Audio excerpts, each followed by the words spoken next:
यदि शादी होने में लगातार देरी बनी हुई है, शादी के लिए रिश्ता पक्का होने में बार बार अड़चने आ रही हैं, तो ये वीडियो आपके लिए है। आज मैं आपको इस वीडियो के माध्यम से जल्दी शादी होने का एक ऐसा सरल एवं चमत्कारी उपाय बताने वाला हूं जो कि मेरा आजमाया हुआ है। बहुत सारे बच्चों पर इस उपाय को आजमाया गया है, तो काफी अच्छा रिजल्ट इस उपाय का देखने को मिला है। तो आप भी इस उपाय को जरूर करना। कब करना है? 18 सितंबर 2025। इस दिन एक अद्भुत योग का निर्माण हो रहा है, गुरु पुष्य योग और साथ में अमृत सिद्धि योग। तो एक ही दिन में दो अद्भुत योगों का निर्माण होना अपने आप में एक विचित्र योग बन जाता है। तो ऐसे विचित्र योग में यदि आपने मेरे द्वारा बताया गया उपाय कर दिया, तो विश्वास मान के चलिए आपके बच्चों की शादी में चाहे कितनी भी बड़ी अड़चन क्यों न आ रही हो, तत्काल दूर हो जाएगी और जल्द से जल्द शादी होने का एक प्रबल योग बन जाएगा।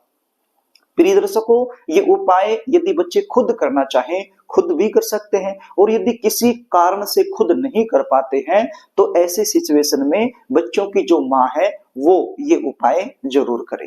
कई बार सिचुएशन क्या होती है, आपके जो बच्चे हैं चाहे वो लड़का हो या लड़की हो, उनकी शादी के लिए बातें तो बहुत जगह से चलेंगी, रिश्ते भी बहुत सारे आएंगे, बहुत सारे बायोडाटा आपके पास आएंगे, लेकिन सफलता नहीं मिल पाएगी, रिश्ता पक्का नहीं हो पाएगा, बनती बनती बात बिगड़ जाएगी। कुछ ऐसे रिश्ते आएंगे जो आपके लेवल के नहीं हैं, तो आप अपनी तरफ से मना करते रहोगे, और कोई ऐसा रिश्ता जो आपके लेवल का है वो सामने से पक्का नहीं हो पाएगा।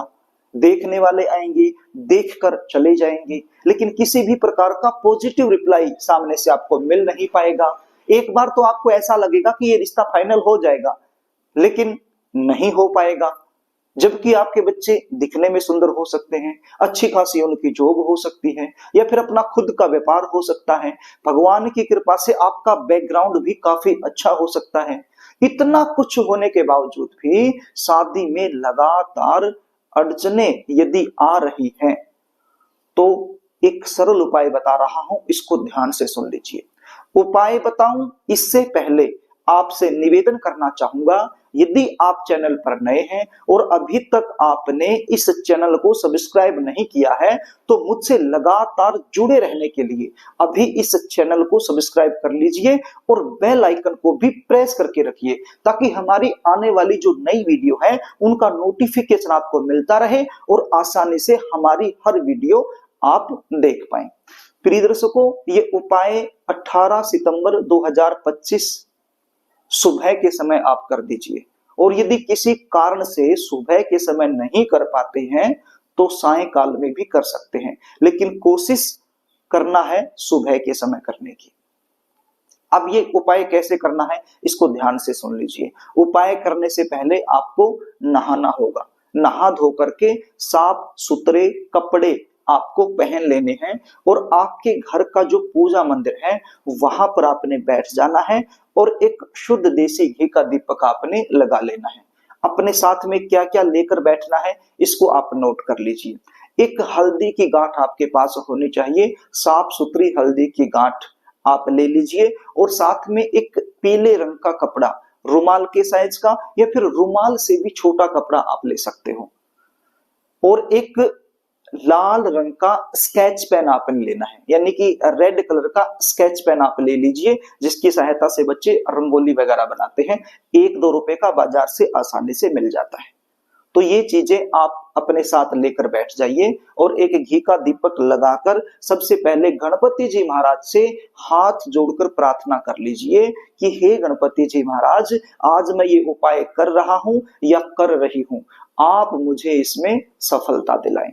ऐसी प्रार्थना करने के बाद ये जो पीले रंग का कपड़ा है, ये आप अपने जो आपका पूजा मंदिर है वहां पर इसको बिछा लीजिए। और ये जो पूजा मंदिर बड़ा नहीं है, छोटा है साइज में, तो आप एक काम कर लीजिए, कोई प्लेट ले लीजिए या फिर कोई थाली ले लीजिए, और उसके अंदर इस कपड़े को आप बिछा लीजिए। उसके बाद आपने हल्दी की गांठ को लेना है। हल्दी की गांठ के ऊपर जो रेड कलर का स्केच पेन आपके पास है उसकी सहायता से आपने लिखना है। क्या लिखना है? शुभ विवाह। क्या लिखना है? शुभ विवाह। उसके बाद थोड़ा सा इत्र आपने लगा देना है। देखिए इत्र भी आपके पास होना चाहिए, जब आप ये सामान लेकर बैठो तो इसमें इत्र भी आप इंक्लूड कर लीजिए। इत्र कौन सा? चंदन की खुशबू जिस इत्र में से आती है या तो वो ले लीजिए, या फिर गुलाब की खुशबू जिस इत्र से आती है वो ले लीजिए। ये इत्र क्या होता है आप जानते हैं? इसको जैसे हम लोग परफ्यूम लगाते हैं कपड़ों पर, तो ऐसे भगवान को इत्र लगाया जाता है। सुगंधित द्रव्य यानी सुगंध के लिए उनको इत्र लगाया जाता है। कहां से मिलेगा? पंसारी की दुकान से मिल जाएगा, या फिर जहां से पूजा का सामान मिलता है वहां से आपको मिल जाएगा, या फिर जहां से हम परफ्यूम वगैरह खरीदते हैं, सेंट वगैरह खरीदते हैं हमारे लिए, वहां से भी आपको आसानी से मिल जाएगा। तो एक छोटी सी पैकिंग आती है वो आप ले आइए। तो आपने हल्दी की गांठ पर शुभ विवाह लिखा, साथ में इत्र लगा दिया, और उसके बाद ये जो पीले रंग का कपड़ा आपने बिछाया हुआ है पूजा मंदिर में या फिर किसी थाली या प्लेट में, तो उस कपड़े के ऊपर इस हल्दी की गांठ को आप रख दीजिए और एक मंत्र का जाप आपने करना है। मंत्र क्या है आप स्क्रीन पर देख लीजिए, इसका उच्चारण मैं कर देता हूं। ओम ग्रां ग्रीं ग्रों सह गुरुवे नमः। ओम ग्रां ग्रीं ग्रों सह गुरुवे नमः। तो इस मंत्र को आपने बोलना है। कितनी बार बोलना है? 108 बार। एक माला इस मंत्र की आपने कर देनी है। और यदि इतना समय आपके पास नहीं होता है तो फिर कम से कम 21 बार इस मंत्र को आपने जरूर बोलना है। यदि माला आपके पास उपलब्ध है तो माला की सहायता से आप कर लीजिए, और यदि माला नहीं है तो अपने उंगलियों पर भी इसको गिन सकते हो। तो मंत्र जाप करने के बाद आपने ये जो हल्दी की गांठ पीले रंग के कपड़े के ऊपर रखी हुई है, तो कपड़े के अंदर ही आपने इस हल्दी की गांठ को लपेट लेना है, यानी पोटली टाइप इसकी बना लेनी है, और अपने हाथों के बीच में इस प्रकार से रखना है। ऐसे हाथ जोड़ना है और आपके हाथों के बीच में इस पोटली को ऐसे रखना है, और श्री विष्णु भगवान से, परम पिता परमेश्वर से, आपके घर का जो पूजा मंदिर है वहां पर विराजित देवी और देवताओं से, सभी से आपने प्रार्थना करनी है। जो भी आपके इष्ट देवता हैं, जो भी आपके कुल देवता हैं, जिस भी देवी और देवताओं में आपका गहरा विश्वास है, उनसे आपने प्रार्थना करनी है। और विशेष रूप से श्री विष्णु भगवान से आपने प्रार्थना करनी है कि हे परमपिता परमेश्वर, शादी में लगातार अड़चने आ रही हैं, ये उपाय मैं कर रही हूं या कर रहा हूं, तो आप मुझे इसमें सफलता दिलाएं। तो इस प्रकार से आपने प्रार्थना करनी है। उसके बाद ये हल्दी की गांठ जो आपने पीले रंग के कपड़े में लपेट रखी है, तो ये पीले कपड़े सहित ही आपने ले करके चले जाना है। कहां पर चले जाना है? आपके आसपास कोई भी केले का पेड़ हो या केले का पौधा हो, वहां पर आपने चले जाना है।